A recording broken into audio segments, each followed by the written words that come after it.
Hello, j'espère que vous allez bien. Aujourd'hui on se retrouve pour notre nouvelle vidéo. Je ne pensais pas faire cette vidéo et je vous ai demandé si ça pouvait vous plaire sur Instagram et vous étiez très intéressés sur le Mid-Year Freakout Book Tag. On fait plus ou moins le bilan à la mi-année de ce qu'on a lu. Dans tout ce que j'ai lu, il semblerait que j'ai lu une trentaine de bouquins. C'est ma moyenne, je pense. Donc je vise 50, 60 en fonction de leur épaisseur. On verra bien. La première question, c'est quelle a été ta meilleure lecture? C'est très compliqué de choisir pour moi parce qu'il y en a eu plusieurs, donc je pense que par catégorie je vais essayer de mettre plusieurs livres. Il y a Une farouche liberté de Gisèle Halimi et Annick Cogent qui a été une révélation au niveau du féminisme, vraiment. Gisèle Halimi, une figure que j'ajoute au Panthéon, c'est incroyable. Je trouve qu'elle est brillante dans la vie qu'elle a eue, mais je sais que je vais citer ce livre plusieurs fois dans la vidéo. Ensuite, il y a peut-être La carte postale, dont je vous parlerai pour le bilan du mois de mai. Incroyable. C'est fou comme bouquin. Voilà, je pense que c'est les deux qui me viennent. On est à la fois sur un retour sur l'histoire du féminisme et sur les actions que Gisèle Halimi a eues au sein de sa vie. Et dans La carte postale, c'est un roman sur une famille, sur la famille de Anne Berest. C'est brillant dans la généalogie, dans l'histoire. On est capté du début à la fin. J'ai pas pu m'en détacher, je l'ai buté, il était brillant. Je l'ai écouté, mais vous pouvez lire sans que je me pose réellement de questions. En format papier, ça doit être incroyable aussi. Et j'ai très hâte de racheter un de ces bouquins. Deuxième question, quelle a été la suite qui t'a le plus plu? J'ai lu très peu de suites parce que c'est vraiment pas mon genre de lecture. Je peux évoquer le deuxième tome du Deuxième sexe de Simone de Beauvoir parce que ça faisait des années qu'il fallait que je le lise et que je voulais lire, donc ça a été fait et je suis très contente, même si le premier m'a davantage plu et puis je trouve plus de problèmes que dans le premier, mais voilà, si je peux évoquer une suite. Clairement ça n'a pas été Heartstopper parce que j'ai lu le deuxième ce mois-ci, c'était meilleur mais c'était pas excellent. Je ne suis pas réellement fan, je ne trouve pas d'attrait plus amplement dans cette saga, mais je peux comprendre.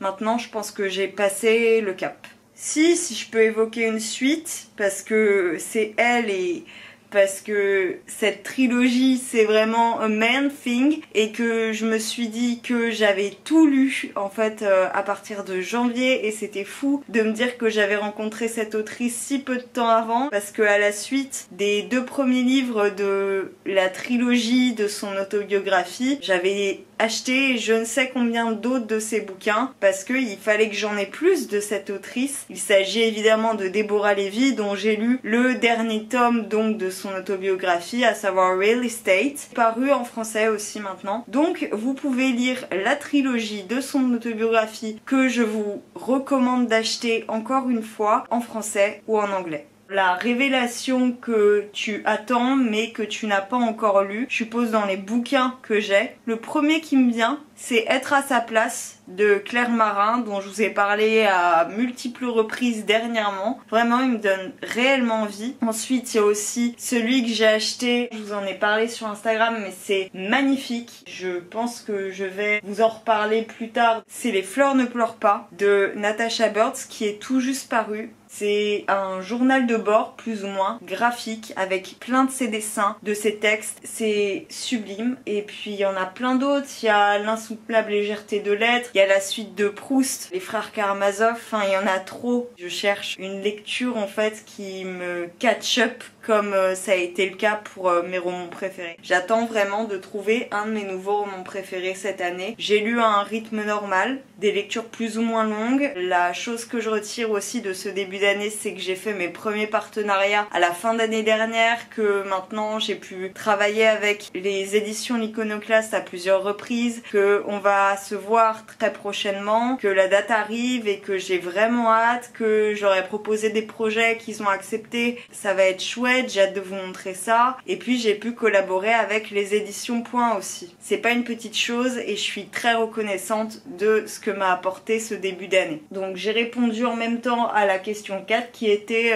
qu'est-ce que tu attends le plus pour cette année? C'est vraiment trouver une lecture qui me catch up autant que ça a été le cas avec mes romans préférés, avec mes lectures préférées, que ça soit des essais ou non d'ailleurs, hein, parce que je suis de plus en plus dans les sciences humaines. Ta plus grosse déception? J'en ai deux qui me viennent. Il n'y a même pas de questions à se poser, en fait c'est ceux qui me viennent tout de suite. C'est des livres audio que j'ai écoutés à la suite en plus, donc j'ai vraiment pas eu de chance. Il s'agit de Réinventer l'amour de Mona Chollet. C'était mauvais.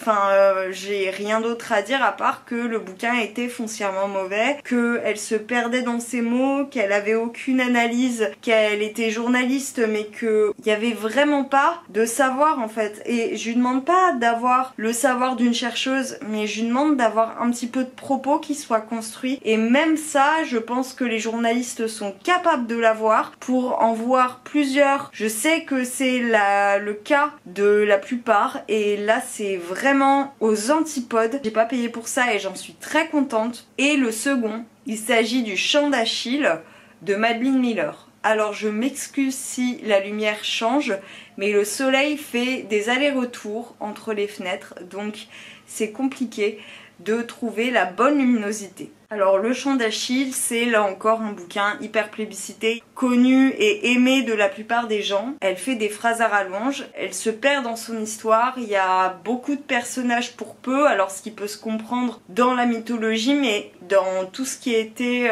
l'histoire grecque et latine, ça a une incidence, ça a eu une importance. Et là, je l'ai pas ressenti. La relation entre Achille et Patrocle m'a pas spécialement plu, m'a pas spécialement accroché. La mère, c'est quasi incestueux. J'ai pas du tout aimé ce bouquin. C'était long, c'était chiant. Le bouquin audio était chiant, donc j'imagine pas le bouquin écrit. Moi, je suis pas du tout adepte de la fantasy et du fantastique, tout ça. Il y en a qui m'ont plu. Dystopie notamment, ça me plaît énormément.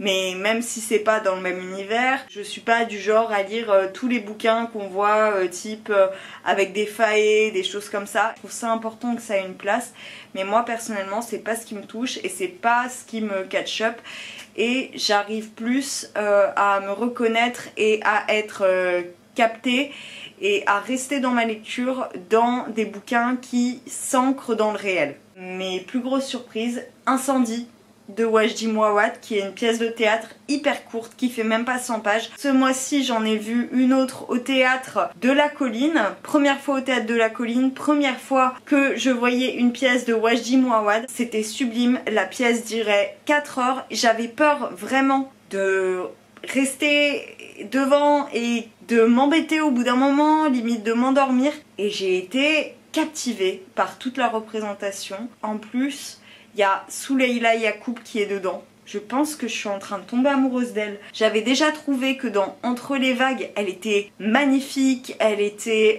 sublime, c'était mon personnage préféré.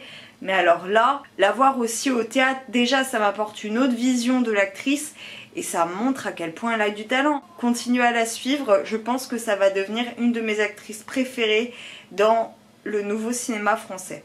Je reviens sur Incendie, c'est encore une histoire de généalogie, c'est la cruauté dans une famille. En plus c'est très très bien fait, c'est très condensé et à la fois il apporte toute l'intrigue nécessaire. Il y a des secrets, il y a toute une question de la généalogie, de l'hérédité. J'ai pas envie de vous donner toute l'intrigue, surtout que la pièce est extrêmement courte, mais j'ai hâte de le relire en fait et j'ai été très heureuse de voir Tous des oiseaux au théâtre. L'autre surprise assez gigantesque, ça a été La carte postale. Pour faire un court résumé, Anne Berest va revenir sur une lettre qu'elle a reçue dans sa boîte aux lettres lorsqu'elle était chez sa mère en 2003. Et c'était une lettre qui datait d'il y a plusieurs années, qui n'était pas nécessairement adressée à sa mère, une ancienne carte postale en fait, sans qu'à l'instant où elle l'ait reçue, ça l'ait impacté plus que ça. Elle se rappelle de cette lettre à notre époque, à cause d'une remarque que sa fille lui fait, mais bref c'est plus ou moins anecdotique, enfin ça part de là mais c'est pas le point du roman.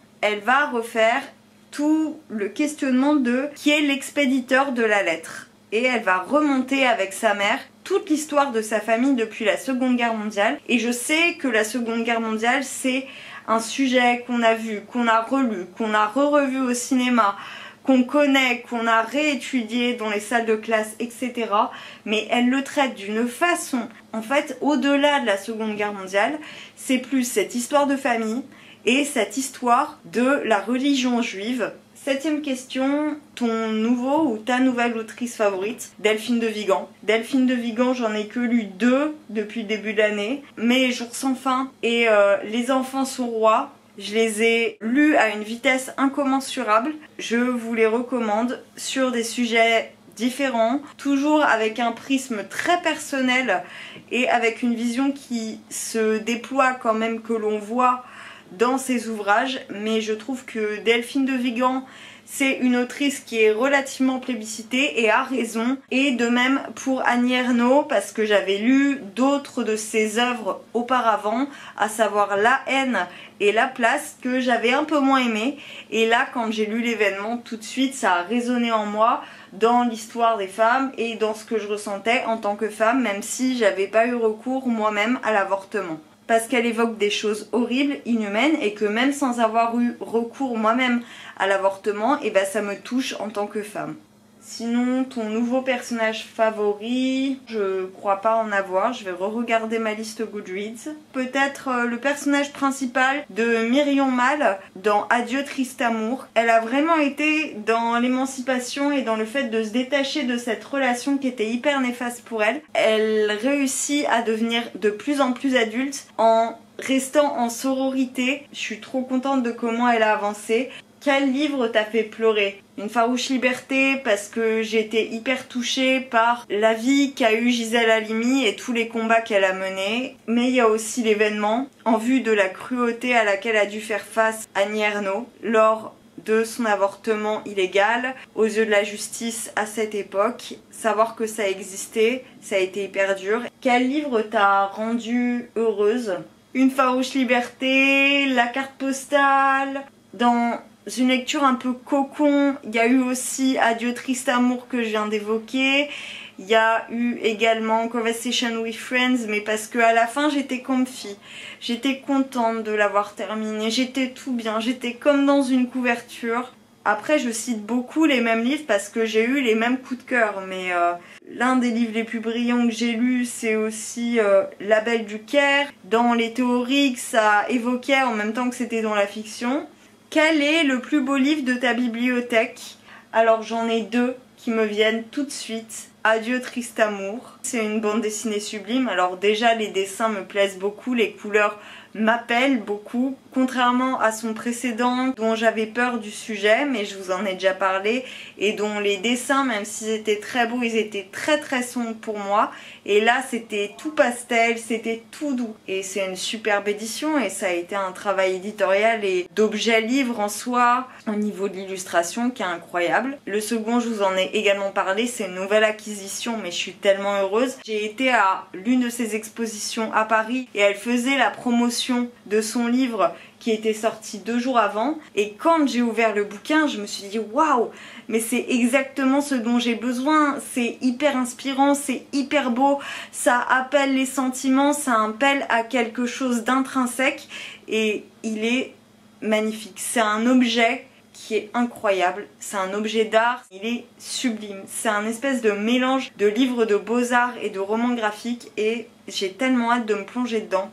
Et on arrive à la dernière question. Les livres que tu as besoin de lire, que tu veux absolument lire avant la fin de l'année. Il y a donc Sodome et Gomorrhe, la suite de Proust. Il y a les éditions de l'Iconoclaste et tous les bouquins qu'ils m'ont envoyés. Il y a les bouquins des éditions Point qui m'ont envoyé. Il y a les frères Karamazov. Il y a peut-être d'autres livres hyper longs que j'ai pas tout de suite en tête. Il y a tous les bouquins qu'on m'a prêtés. Il y en a beaucoup trop et j'ai tellement hâte de me replonger dans des lectures. Peut-être si Patti Smith en sort un cette année, le suivant de Patti Smith, un autre de Deborah Levy. J'ai vraiment hâte de découvrir de nouveaux livres, de nouvelles bandes dessinées, de nouveaux romans graphiques, de nouveaux essais, de nouveaux romans. Je crois que j'ai fait le tour de ce qui me venait et de ce Meet Your Freak Out Book Tag. J'espère que cette vidéo vous a plu. Si c'est le cas, n'hésitez pas à me laisser un commentaire, à me laisser un j'aime, à me rejoindre sur mes réseaux sociaux et sur mon Patreon. Si vous voulez d'autres vidéos, d'autres tags